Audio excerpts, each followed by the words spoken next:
Tracking your labor by cost code through your accounting system is textbook college training, and it's garbage. Today I'm going to tell you why.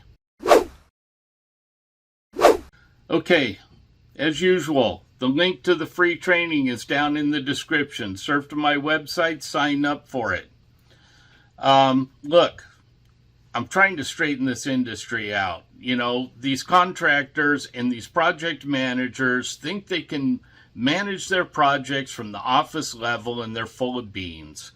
Okay, they've taken all the responsibility away from the field managers who they ought to be training and utilizing. Okay, that's what I'm trying to do. And I'm still waiting for someone to come onto this YouTube channel and tell me I'm a kook, but no one's done it yet. So please help me get the word out. Like the video, it's not going to cost you anything. Subscribe, hit the bell notification, share the video. You all know a bunch of people in the construction industry. Share it out and let them decide if I'm a nutcase or not. Okay, let's get into this thing. Okay, tracking labor by cost code is nonsense. All right, I did that in the late 80s and early 90s. And at the time, it was a pretty good method, you know, for what we had available as far as technology. But there's a lot of problems with it, and that's why I am so against these time card entry systems that put up a geofence around your project site and, you know, log everybody's starting and quitting and lunch times by some astro time clock or whatever. Okay, because these people come into your business and they convince you that if one employee in your company shows up 10 minutes late every day for a year, it's going to cost you $6,748,000 or some nonsense. Okay, they're trying to scare you and work off your fear and your anger, okay, to sell you a product that you don't need. And here's the deal. Here's why you don't need it. Hours are not hours. Hours are dollars. Okay? Now, depending on who you assign your work to, that labor could cost you $40 an hour, or it could cost you $15 an hour. Either one of those people, depending on their level of motivation and skill, could actually earn you $60 an hour or $10 an hour, right? They're a big talker and they walk around the job site and all they do is talk all day and not install material. Okay? Now, yesterday I told you the story about Charlie Lucido, who worked for me and got his 2-week rolling schedule, and by Friday of the first week, Charlie was always working on Wednesday or Thursday of the following week. Okay? He was installing an enormous amount of material. And after my project, he went off to another project, and that Foreman caught him smoking when he wasn't supposed to be smoking and fired him right on the spot. Fired probably, you know, undoubtedly the most productive person on his crew. And if you're a contractor, that nonsense happens in your business all the time. And that's why you want to track production, not hours. Hours don't matter. Okay? When you sign up for those electronic time card systems, you take your field manager's ability away to reward people who do really good things. Puts them on the same playing field with the people who don't give a damn and just get the minimum done. Okay? because they both have to log in with their time clock in their geo area every morning or get docked. Now, if I have a guy working on my crew who I track his production and I know that he's earning me way above his pay grade, and he comes in one morning 30 minutes late, and he says, hey, sorry, battery was dead this morning. Had to have my neighbor run me the auto parts real quick. Get a new one to put in there so I could get to work. I'm going to tell him, look, go to work, man. Log me for 8 hours. Your normal hours. Just go to work and thank you very much. I'm not going to be able to do that if he's got to punch in with his electronic time clock. And here's what happens to these people. Those people are giving me, because they like me, because I treat them well. They're giving me really good production. And then you're going to slap them in the face with your electronic time card, and they're going to figure out that, it doesn't do any good for me to bust my butt around here. That guy over there doesn't bust his butt. He gets paid the same I do. I even get penalized if my car breaks down. I'm trying to get to work early. I'm usually here a half hour, 45 minutes early. My car breaks down. I'm a half hour late, and I get docked for it. Now let me tell you another story so I can open your eyes a bit more. Back in the early 2000s, probably 2001 or 2, I did some work at a cannery in Sacramento, California. They were making some improvements inside of a working cannery, adding a new product line on there. So I took an offer to work there as an electrician, a journeyman electrician. I wasn't running that project. And the guy who was running it, the foreman that was there, was your stereotypical foreman. Every morning, everybody would huddle up around him. He'd say, Joe, Mike, I want you to go over here and do this. Come see me when you're done. Sam, George, I want you to go over here and do this.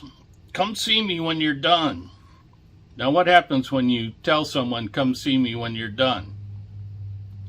Parkinson's Law, I already told you about that, right? Work expands to the time allotted for it. Well, you just gave them a blank check. They're going to decide how long it takes, not you. Okay, and then this guy was frustrated, all day long, because all day long he had people keep showing back up to him, what do you want me to do next? What do you want me to do next? Right? He couldn't put together a 2-week schedule for him. He could only think, one step ahead of everybody. So anyway, he tells me, Thomas, called me Thomas. Thomas, I want you to mount these disconnects over here on this piece of equipment. Like, okay. Took a set of drawings over there, started laying things out, and found out that there were some conflicts, okay, on where the drawing said to mount them. Well, it's not my decision to make. I had suggestions for him. I thought far enough ahead to have an opinion about how things ought to happen, but it was his final decision on how things got done. So I gave him the courtesy of going over to say, hey, there's some conflicts over here. I have some ideas. If you want to come over and take a look, let's make a decision so I can, get these things mounted. And he said, Thomas, if you can't get those disconnects up, just pack your tools and get out of here. Was he kidding? I wasn't going anywhere. I showed up early. I had all my tools. I was sober, for crying out loud, and ready to go to work. I wasn't going anywhere. I got a family to feed too. So I spun around on my heels and went and grabbed a piece of 3/4 O-cal. And they had this area there tented off. It had tarps hanging from the ceiling, pretty big area. Inside there was their cutting and threading area. So I went inside there, took that piece of 3/4 O-cal, I cut it in half, and I threaded the 2 raw ends. Then I cut those 2 pieces in half and threaded all 4 of those ends. And then I cut all 4 of those pieces in half, and I think you got the idea by now. So I'm in there working for at least an hour. And him and his right-hand man came passing through there. And he talked to a few people, and before he was ready to exit that area, he looks over at me, and loud enough, for me to hear, he says, "Look at Thomas over there. Thomas is getting a lot of work done, man. That's what I need the rest of you guys to do." And then he yells over to me, "Hey, Thomas, looks like you got a lot going on over there. You need any help?" I about fell over from the irony of that, but I didn't want to disappoint him, so I said, "Yeah, I sure do, man. I could sure use some help over here." And he sent me an apprentice. That apprentice came over, and I made him a list of varying lengths of threaded rod, stainless rod. We had stainless rod there, had to be threaded to put the hangers on it and beam clamps and stuff. I just made up a list for him, said, "Here, start cutting this up and threading it for me." And that apprentice went to work. He was busy for a while, maybe an hour, and he says, "Man," he comes to me, he says, "Man, this is a lot of material we're processing here, Where are we going to use all this?" And I said, "I don't have any idea."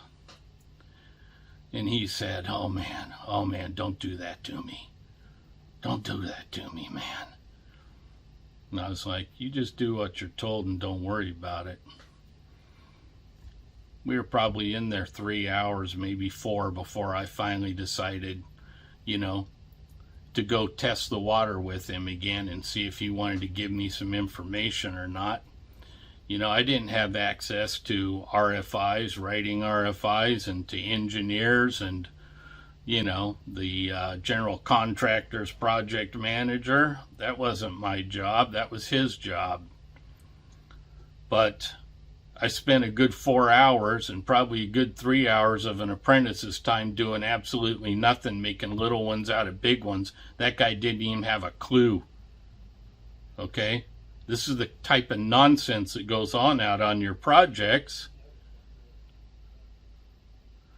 And that geo-reporting time card entry with the atomic clock thing, that ain't fixing it.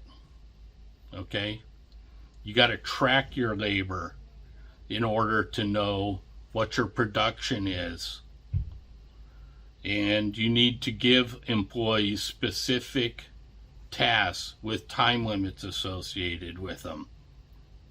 And then track their time against them so you can see what's happening. See who your best workers are. See who's installing the most material, not who's spending the most hours there. Who gives a crap who spends the most hours there?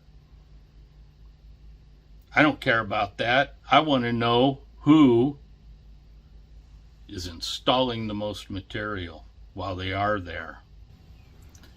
Now, if you're still not convinced that tracking hours is ineffective and outdated, I'd like you to get a hold of your college professor, and I'd like you to have him get in touch with me.